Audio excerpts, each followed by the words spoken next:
পাঁচবারের চেষ্টায় সফল ফারদিন খান। আমি পারবই, এই একটি মাত্র বিশ্বাসই ছিল সম্বল। চারবার ব্যর্থ হয়ে উদমে যাননি সাহেবনগরের ফারদিন খান। পঞ্চমবারে এসে সেই আত্মবিশ্বাসী রূপ নেয় সাফল্যে। 515 নম্বর পেয়ে অল ইন্ডিয়া র্যাঙ্ক করেন 36,863। অল ইন্ডিয়া র্যাঙ্ক 36,863 পেয়ে অবশেষে মেডিকেল ভর্তি পরীক্ষায় উত্তীর্ণ হয়েছেন তিনি। এক দরিদ্র পরিবারের সন্তান হয়ে তার এই অর্জন আজ পুরো এলাকা জুড়ে অনুপ্রেরণার উৎস। ফারদিনের বাবা রফিকুল ইসলাম একজন ক্ষুদ্র পাতা ব্যবসায়ী আর মা একজন বিড়ি শ্রমিক। নিজেরা তেমন শিক্ষিত না হলেও সন্তানের স্বপ্ন পূরণে কোনো কমতি রাখেননি তারা। সংসারে অভাব অনটন লেগেই থাকত, তবু ছেলের পড়াশোনার পিছনে ছিল অকুণ্ঠ শ্রম ও আত্মত্যাগ। অনেক সময় নিজের স্বপ্নকে দূরে সরিয়ে ছেলের পড়াশোনায় সব অর্থ ও শ্রম দিয়েছি বলে আবেগে কণ্ঠ ভেজান বাবা রফিকুল ইসলাম।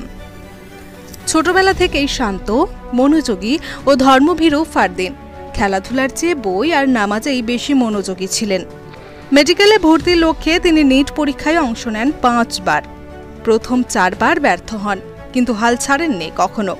প্রতিবার ব্যর্থতার পর নিজের ভুলগুলো বিশ্লেষণ করে আরও মনোযোগী হয়ে নতুন করে প্রস্তুতি নেন।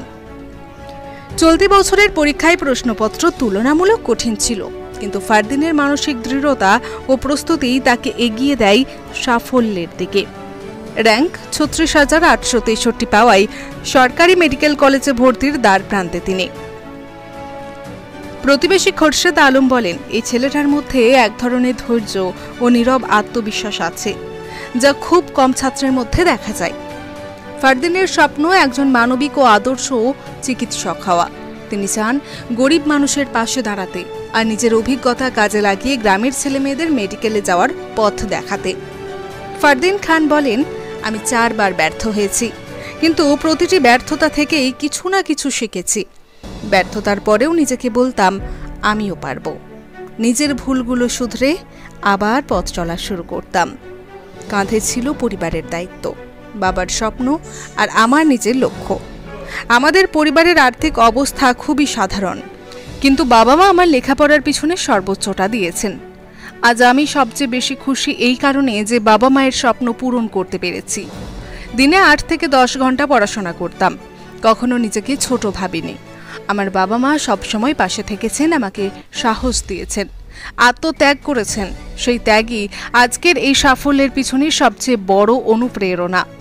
আমাদের পরিবার দিন আনে দিন খায়, সেখানে লেখাপড়ার খরচ চালানো খুবই কষ্টকর ছিল, কিন্তু সেই কষ্টই আমাকে বলেছে তোমাকে পারতেই হবে। আর আজ আল্লাহর রহমতে আমি সফল হয়েছি। আমি বিশেষভাবে কৃতজ্ঞ পাড়া প্রতিবেশী, নার্সারির শিক্ষক থেকে শুরু করে জীবনের প্রতিটি স্তরের সকল শিক্ষকের প্রতি। তাদের সহযোগিতা ও চেষ্টা না থাকলে আমি হয়তো আজ এই অবস্থানে আসতে পারতাম না। পিতা রফিকুল ইসলাম বলেন, ছেলের আনন্দই পিতামাতার জীবনের সবচেয়ে বড় প্রাপ্তি। আমার ছেলের স্বপ্নই ছিল আমার নিজের স্বপ্ন, আর আজ সেই স্বপ্ন পূরণ হয়েছে। এই সাফল্যের পিছনে রয়েছে তার কঠোর পরিশ্রম, আত্মত্যাগ আর আমাদের ছোট ছোট সহযোগিতা। সে 4 বার নেট পরীক্ষায় বসেছিল, প্রতিবারই ব্যর্থ হয়েছিল, কিন্তু আমরা কখনোই তাকে হতাশ হতে দিইনি। বলেছি, ইনশাআল্লাহ পরের বার তুমি পারবে, চেষ্টা চালিয়ে যাও। আমার ছেলে ছিল একেবারে নাছোড় বান্দা, তার মনোবল ছিল খুব দৃঢ়, কখনো মন ভাঙতে দিত না, বরং বলতো আমি পারবই বাবা। আজ তার সেই প্রচেষ্টাই আর আল্লাহর অশেষ রহমতে সে সফল হয়েছে। আমি চাই সে ভবিষ্যতে একজন আদর্শ চিকিৎসক হোক, মানুষের সেবায় নিজেকে উজাড় করুক। মানুষের সেবা করাই পরম সেবা। এটা আমার জীবনের খুব গুরুত্বপূর্ণ একটা সময় এবং খুব বড় একটা মুহূর্ত। এরকম জীবনে মুহূর্ত আসা সত্যি অনেক গর্বের বিষয়। এটা শুধু আমার জন্য নয়, এটা আমার বাবা মার জন্য এবং তার সাথে সাথে আমার পাড়া প্রতিবেশী, আমার কাকু এবং আমার যারা আমাকে ছোট থেকেই ভালোবেসেছে এবং সাথ দিয়েছে, তাদের জন্য অনেক গর্বের বিষয়।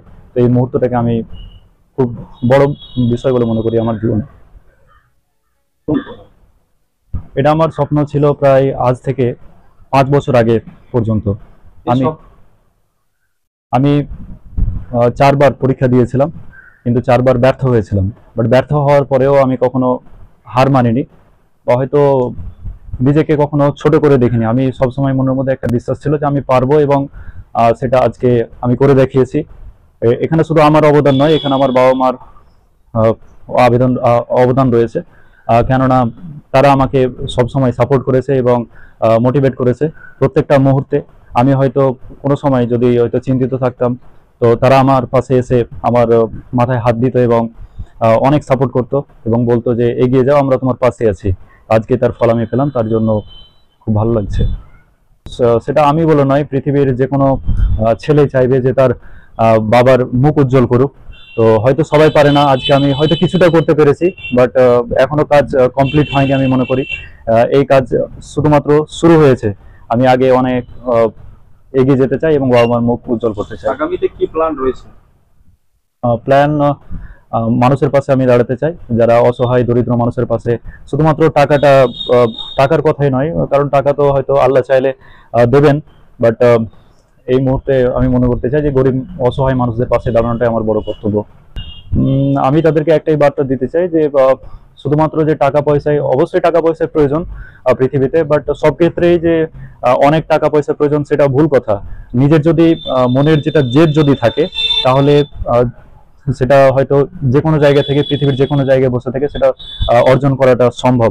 তো আমি সেটা পেরেছি। তো তাই জন্য আমি আমার যা স্টুডেন্টস রয়েছে তাদেরকে আমি এটাই বলতে চাই যে তোমরা নিজের প্রতি বিশ্বাস রাখো এবং যার স্বপ্ন রয়েছে সেই স্বপ্নের প্রতি ধাবিত হও।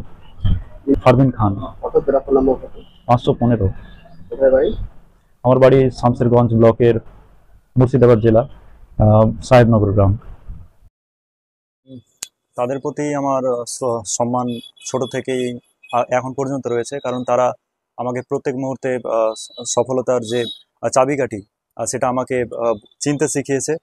শুধুমাত্র এখন যে আমি নিটের লাইনে পড়ছিলাম, যে তাদের শুধুমাত্র যে অর্জনতা তা নয়, আমি সেটা নার্সারি থেকে পেয়ে গেছি এবং তারা আমাকে অনেক সাপোর্ট করেছে। তো ভালো লাগছে।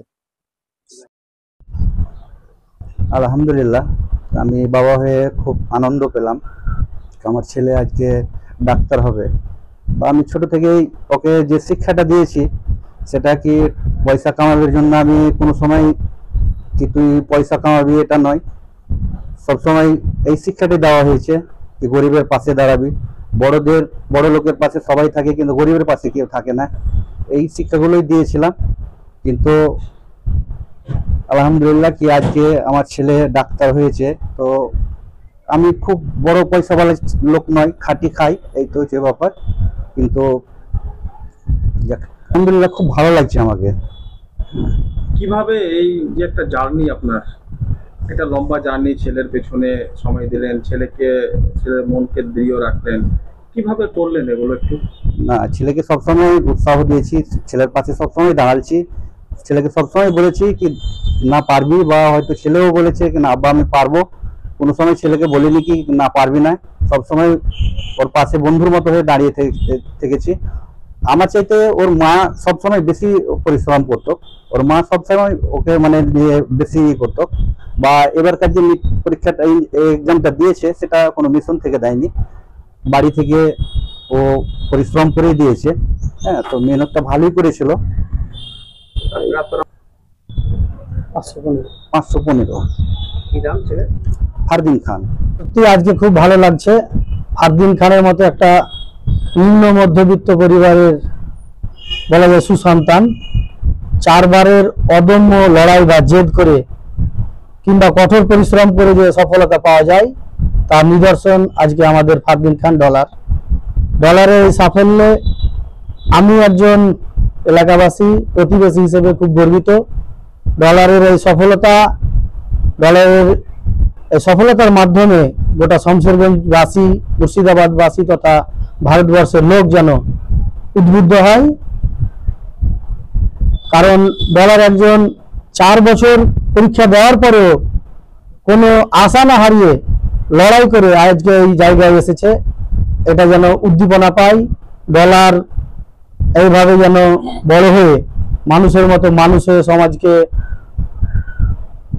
সুপরিষেবা দিতে পারে, গরিব মানুষকে দেখতে পারে, গরিব মানুষকে বিভিন্ন সেবা দিয়ে ডলার যেন পাশে দাঁড়িয়ে বাবা মা, এলাকাবাসী, শমশেরগঞ্জবাসীর মুখ উজ্জ্বল করতে পারে, এটা আমার ডলারের কাছে আবদার প্রতিবেশী হিসেবে।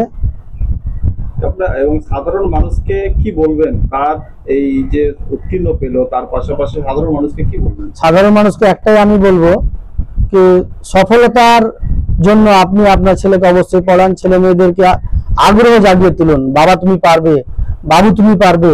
আপনার ছেলেকে সবসময় ভাবান, বলেন, ছেলের সঙ্গে বন্ধুর মতো মেশেন। ইনশাল্লাহ আপনার ছেলেও আজকে ডলারের মতো সফলতা পাবে, আপনার এলাকার নাম উজ্জ্বল করবে। খুরশিদ আলম, বাড়ি সাহেবনগর।